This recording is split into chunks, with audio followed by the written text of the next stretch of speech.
Melanie and Devar, your time has come. Melanie, 33, from Pennsylvania, meets Devar, 28, from Jamaica.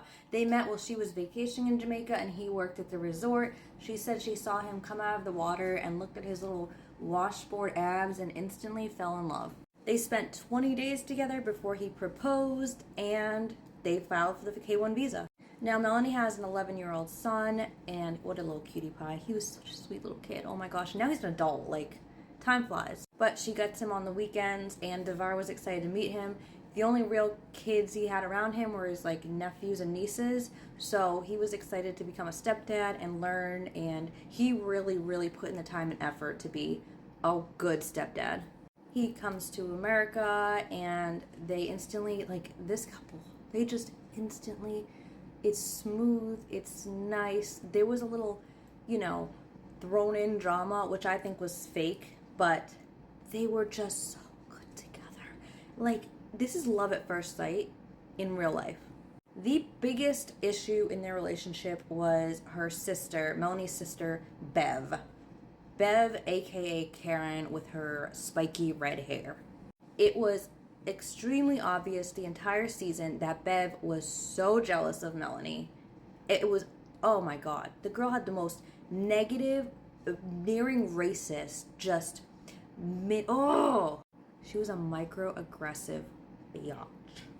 The other small issue in their relationship was Devar's mother. Devar's mother left Jamaica after his father passed away and actually moved to Maryland to work and send money home. Now, I know Jamaican culture, and a lot of people from Jamaica will come to the U.S. and work and send money home. It's a cultural thing, and Devar plans to do the same thing, work and send money back, which I don't have an issue with. It's how he was raised. It's how they do things.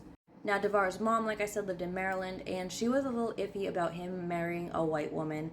But honestly, I don't know if that was fabricated or not, because she really was kind of okay with it. And also, his mom made what looked like the best spread in the entire 90-Day Fiance history.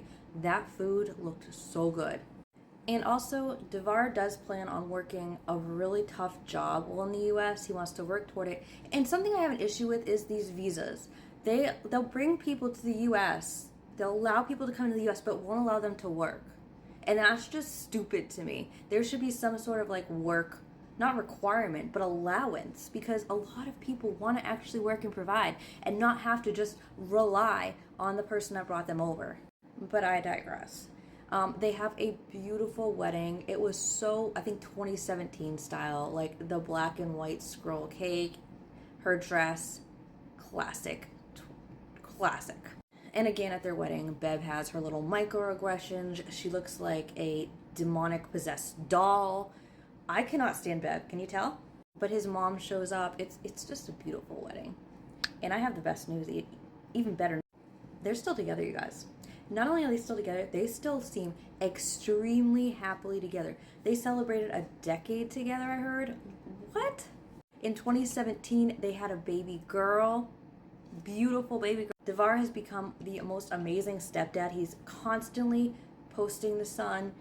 The son is always a part of every family moment. It's amazing. Devar went to school for underwater welding, which apparently, after my research, is like one of the most dangerous jobs you can work. That's insane. I mean, I guess he grew up on the beach in the ocean, lifeguarding and all that stuff, but apparently it's a really scary profession. Good for him. Melanie is an RN and a travel agent. They both seem to just work hard, love their families. Here are their usernames, so you guys can go check them on Instagram. They still post all the time. Beautiful family pictures. They're doing fun things. They seem just so in love. And Melanie looks better now than she did in that season. That girl has the most beautiful eyes. And let me tell you, Devar, he is not looking bad himself. That is a fine looking man. Thank you guys so much for watching. I will have Love After Lockup recap on Friday, as long as we don't lose power, because we are getting a winter storm here soon. And hopefully you guys will tune in for that. I'm trying to do off on. So 1 minute I want to do a Love After Lockup, then I want to switch back over to 90 Day. And you guys are requesting I do a 600-pound life. Come on, you guys. I don't have all the time in the world, but I'm going to try.